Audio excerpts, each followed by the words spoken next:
கர்த்தருடைய நாமத்திற்கு ஸ்தோத்திரம். நாம் இன்னைக்கு தியானிக்க போகிற ஒரு நபர் மோசே. மோசே என்பவரிடத்தில் இருந்த ஒரு முக்கியமான ஒரு குணத்தை குறித்து, அதுவும் இந்த கடைசி காலத்திற்கு தேவையான ஒரு குணத்தை குறித்து நம்ம இன்றைக்கு தியானிக்க போகிறோம்.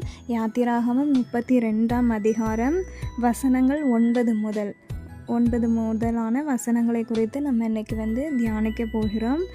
பின்னும் கர்த்தர் மோசேயை நோக்கி, இந்த ஜனங்களை பார்த்தேன், இவர்கள் வணங்கா கழுத்துள்ள ஜனங்கள். ஆகையால் என் கோபம் இவர்கள் மேல் மூளவும், நான் இவர்களை அழித்து போடவும் நீ என்னை விட்டுவிடு, உன்னை ஒரு பெரிய ஜாதியாக்குவேன் என்றார்.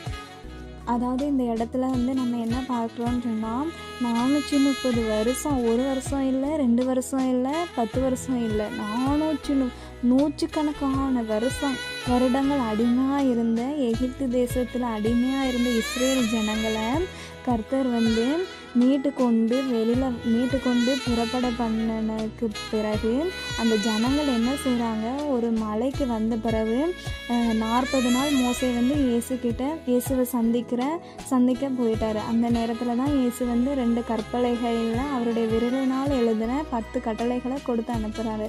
அப்போ அந்த 40 நாள் மோசே ஜனங்களோடு இல்லாமல் தேவனோடு இருக்கும்படி அவர் என்ன செஞ்சார், மலைக்கு மேலே ஏறி போயிட்டார். அந்த நேரத்தில் ஜனங்கள் மோசே மேலே போயிட்டாரு. மேலே போனக்கிற மோசேக்கு என்ன ஆனதோ எங்களுக்கு தெரியலை, அதனால் எங்களுக்கு முன்பாக எங்களை நடத்தி கொண்டு போகிறதுக்கு ஒரு தெய்வத்தை எங்களுக்கு உண்டாக்குன்னு சொல்லி ஆரோனிடத்தில் சொல்லும் பொழுது, ஆரோன் அவர்களுக்காக என்ன செய்கிறான், ஒரு கன்றுக்குட்டியை உருவாக்குறாரு. ஆரோன் அந்த நேரத்தில் தான் ஜீசஸ்க்கு ரொம்ப கோபம் வந்துடுச்சு. அதுவும் எப்படிப்பட்ட ஒரு கோபம் நம்ம பைபிள் வாசித்தோன்னு சொன்னால், ஆகையால் என் கோபம் இவர்கள் மேல் மூளவும், நான் இவர்களை அழித்து போடவும். அவர்களை அழித்து போடுற அளவுக்கு கர்த்தருக்கு கோபம் வந்துடுச்சு. அவ்வளோ தூரம் அடிமையாக இருந்து அவ்வளோ கஷ்டப்பட்டு அவங்கள எந்த அளவுக்கு எவ்வளோ அற்புதங்கள் செஞ்சு, எவ்வளோ அடையாளங்கள் செஞ்சு, செங்கடலையெல்லாம் பிளந்து அவங்க வெட்டாந்தரையில் நடந்து போகும்படி செய்த அந்த கர்த்தரை அவங்க என்ன செஞ்சு மறந்துட்டு, ஒரு கன்றுக்குட்டியை, ஆஃப்டரால் ஒரு கன்றுக்குட்டியை, உயிரில்லாத ஒரு வாய் பேச முடியாத ஒரு கன்றுக்குட்டியை அவங்கள தெய்வமாக ஏற்றி கொண்டதுனால இயேசுவுக்கு இந்த இடத்துல அவங்கள அழித்து போடுற அளவுக்கு கோபம் வந்துடுச்சு. அப்படி இயேசுவுக்கு கோபம் வரும் பொழுது மோசே அந்த கோபத்தை எவ்வளோ அழகாக சாந்தப்படுத்துகிறாருன்னு நம்ம இந்த அதிகாரத்தில் பார்க்கலாம். அதுவும் இல்லாமல் அவருடைய கோபம் இன்னொரு வசனத்தில் கூட அவருடைய கோபம் இன்னும் எப்படி இருக்குதுன்னு சொன்னால், உம்முடைய கோபத்தின் உக்கிரத்தை விட்டு திரும்பி உமது ஜனங்களுக்கு தீங்கு செய்யாதபடிக்கு அவர்கள் மேல் பரிதாபம் கொள்ளும். அதாவது கோபத்தின் உக்கிரம் அப்படின்னா கோபத்தின் உச்சியில் இருக்கிறாரு ஜீசஸ். இப்போது அந்த ஜனங்களை அழிச்சே ஆகணும், அவங்களுக்கு தீங்கு செஞ்சே ஆகணும், எனக்கு இப்படி ஒரு துரோகம் செஞ்சிட்டாங்களேன்னு சொல்லி அந்த அளவுக்கு அவருடைய கோபம் என்ன செய்யுது, உச்சியில் இருக்குது. கோபத்தின் உச்சியில் இருக்கிற தேவனை மனமிறங்க செய்கிறாரு இந்த மோசே. எப்படி மனமிறங்க செய்கிறாருன்னு பார்த்தா, வெறும் 3 வசனங்கள் தான் அவர் பேசினது, வெறும் 3 வசனங்கள். அந்த 3 வசனத்தில் கர்த்தருடைய இருதயம், கர்த்தர் அந்த ஜனங்கள் மேலே என்ன செய்கிறாரு, பரிதாபம் கொள்ளும்படிக்கு இறங்குகிறார், மனம் இறங்குகிறார். அவர் என்னென்ன சொல்லி ஜெபிச்சார்னு நம்ம பார்க்கலாம்.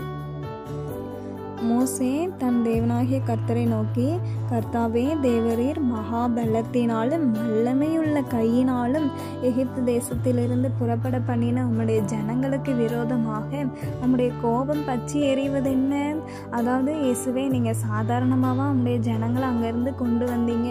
எப்படியப்பா கொண்டு வந்தீங்க? மகாபலத்தினால கொண்டு வந்தீங்களே, வல்லமையுள்ள கையினால் கொண்டு வந்தீங்களே. உம்முடைய ஜனங்களை மகாபலத்தினாலும் வல்லமையுள்ள கையினாலும் அல்லவோ அப்பா நீங்கள் எகிப்து தேசத்துலேருந்து நம்முடைய ஜனங்களை புறப்பட பண்ணீங்க. சாதாரணமாக புறப்பட பண்ணலையே இயேசுவே, ஆனால் இன்றைக்கி அவங்க மேலே நம்முடைய கோபம் ஏன்பா பற்றி எரியுது அப்படின்னு சொல்லி மோசே கேட்கிறாரு. அத்தோடு நிறுத்தாமல் என்ன சொல்கிறாரு பாருங்கள் அடுத்த வசனத்தில், மலைகளில் அவர்களை கொன்று போடவும், பூமியின் மேல் இராதபடிக்கு அவர்களை நிர்மூலமாக்கவும், அவர்களுக்கு தீங்கு செய்யும் பொருட்டே அவர்களை புறப்பட பண்ணினார் என்று எகிப்தியர் சொல்லுவானேன்.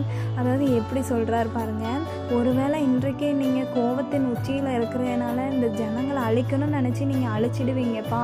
ஆனால் நாளைக்கு எகிப்தியர்லாம் என்ன சொல்லுவாங்க, இந்த ஜனங்கள் இங்கே இருந்தால் உயிரோடையாவது இருந்திருப்பாங்க, ஆனால் மலைக்கு கொண்டு போய் இப்படி அந்த தெய்வம் அந்த ஜனங்களை அழிச்சிட்டதே, அந்த ஜனங்களுக்கு தீங்கு செய்யணும், அந்த ஜனங்கள் உயிரோடு இருக்கக்கூடாதுன்னு தான் அப்போ அந்த தெய்வம் அவங்கள இங்கேருந்து புறப்பட பண்ணியிருக்குன்னு சொல்லி, இயேசுவே உம்முடைய நாமம் அந்த இடத்துல என்ன செய்யும், தூசிக்கப்படும். எகிப்தியர் எல்லாரும் இயேசு இப்படி இந்த ஜனங்களை கொலை பண்ணுறதுக்காக இங்கேருந்து அங்கே கொண்டு போயிருக்கிறாரு அப்படின்னு சொல்லி அவங்களுக்கு தீங்கு செய்யணும், அவங்க பூமியிலே இருக்கக்கூடாது, அவங்க நிர்மூலமாகணும்னு நீங்கள் அந்த தேசத்துலேருந்து அடிமைத்தனத்திலேருந்து மலைக்கு கொண்டு வந்தீங்கன்னு சொல்லி உம்முடைய நாமத்தை எகிப்தியர்லாம் தூஷிப்பாங்கப்பா. உண்மை குறித்து தவறான காரியங்கள் பரப்பப்படும்பா.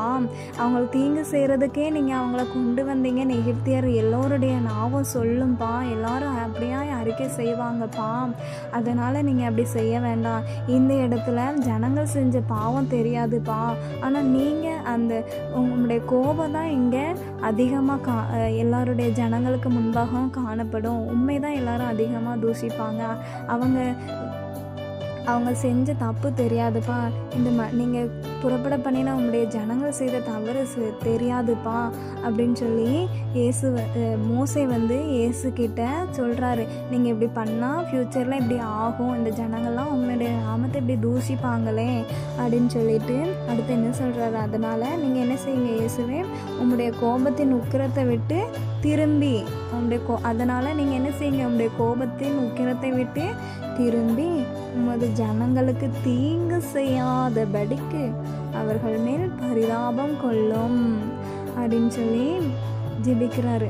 என்ன செய்யுங்க, அதனால் நம்முடைய கோபத்தின் உக்கிரத்தை விட்டு என்ன செய்யுங்க, திரும்புங்க, கோபத்திலே இருக்காதீங்க, கோபத்திலிருந்து மனம் இறங்கி இந்த ஜனங்களுக்கு பரிதாபம் கொள்ளும்படி அவங்களுக்கு இரக்கம் செய்யும்படி அந்த கோபத்தை விட்டு திரும்புங்க இயேசுவே.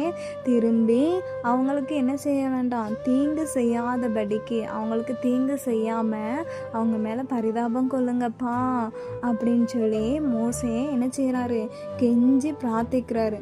அதுக்கப்புறம் அத்தோடு நிறுத்திடாமல் பரிதாபம் கொள்ளுங்க இயேசுவே அப்படின்னு சொல்லி நிறுத்திடாமல் அதுக்கப்புறம் இன்னொரு வசனம் கூட சொல்கிறாரு, உமது தாசராகி ஆபிரகாமையும் ஈசாக்கையும் இஸ்ரவேலையும் நினைத்தருளும், உங்கள் சந்ததியை வானத்து நட்சத்திரங்களைப் போல பெருக பண்ணி நான் சொன்ன இந்த தேசம் முழுவதையும் உங்கள் சந்ததியார் என்றைக்கும் சுதந்திரித்து கொள்ளும்படிக்கு அவர்களுக்கு கொடுப்பேன் என்று உம்மை கொண்டே அவர்களுக்கு ஆணையிட்டு சொன்னீரே என்று கெஞ்சி பிரார்த்தித்தான். அதாவது நம்முடைய தாசராகிய ஆபிரகாம் ஈசாக்கு இஸ்ரவேலெல்லாம் நினைத்தரலங்கப்பா, இந்த ஜனங்கள் இப்போ இருக்க ஜனங்கள் தான் உமக்கு எதிராக பாவம் செஞ்சாங்க, ஆனால் உமக்கு முன்னாடி உத்தமமாக நடந்த ஆபிரகாம் ஈசாக்கு இஸ்ரவேலை நினைச்சிடலங்கப்பா.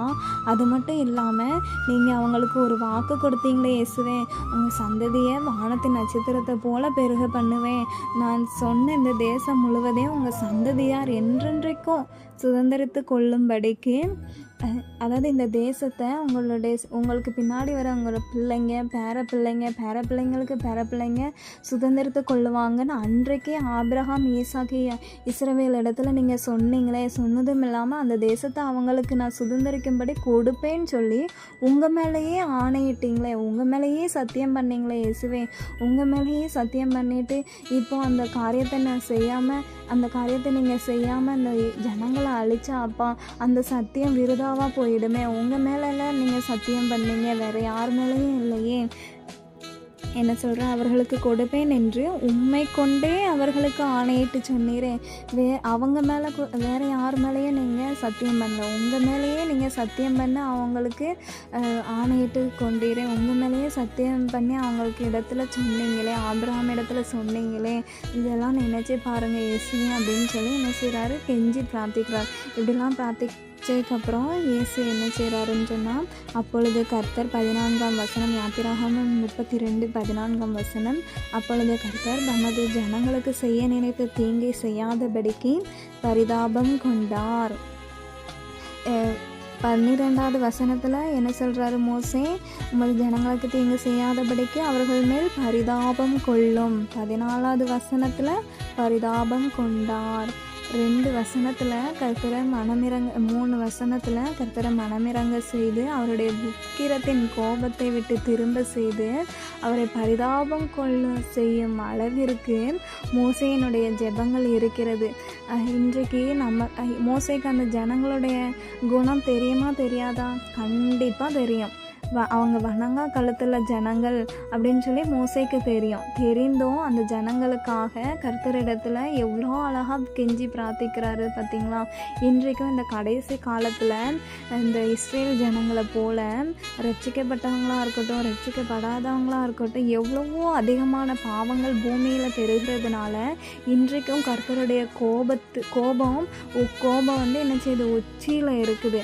அந்த கோபத்தை தனிய பண்ண ரட்சிக்கப்பட்டவராகிய நாம் திறப்பில் நின்று இந்த மோசையை போல் என்ன செய்யணும்? கெஞ்சி பிரார்த்திக்கணும். அவர் நமக்கு கொடுத்த வாக்குத்தத்தங்களெல்லாம் நம்ம என்ன செய்யணும்? எடுத்து இயேசுவே இப்படிலாம் சொன்னீங்களே, மாம்சமான யாவர் மேலும் நம்முடைய ஆவியை ஊற்றுவேன்னு சொன்னீங்களேப்பா. இஸ்ரேல் ஜனங்கள் மட்டும் இல்லை, இந்த உலகத்தில் மாம்சமாக பிறந்த ஒவ்வொருவருக்கும் நீர் தேவனாக இருப்பதற்கு தகப்பனே அன்று சிலுவையில் எல்லா பாவத்திற்கும் நீங்கள் மறிச்சிங்களே அப்படின்னு சொல்லி இன்றைக்கு நம்ம என்ன செய்யணும்? நம்ம கூட இருக்கிறவங்க, நம்ம தெருவில் இருக்கிறவங்க, இயேசுவை அறியாத ஜனங்களுக்காக தகப்பனே வலது கைக்கு இடது கைக்கும் வித்தியாசம் தெரியாதவங்க நீங்களே சொன்னீங்களேப்பா. வலது கைக்கு இடது கைக்குமே வித்தியாசம் தெரியாத இருக்கிற இந்த ஜனங்கள் அப்பா இது பாவம்னு எப்படிப்பா உணர்ந்து கொள்வாங்க? அவங்க செய்கிறது தவறுன்னு தெரியாமல் செய்கிறாங்கப்பா அப்படின்னு சொல்லி இந்த ரட்சிக்கப்படாத ஜனங்களுக்காக ரட்சிக்கப்பட்ட நாம், இயேசுவை அறிந்த நாம், அவருடைய வசனங்களை அறிந்த நாம் இந்த இடத்துல மோசே என்ன சொல்கிறாரு? அவங்களுக்கு கொடுப்பேன் என்று உண்மை கொண்டே ஆணையிட்டு சொன்னீங்களே.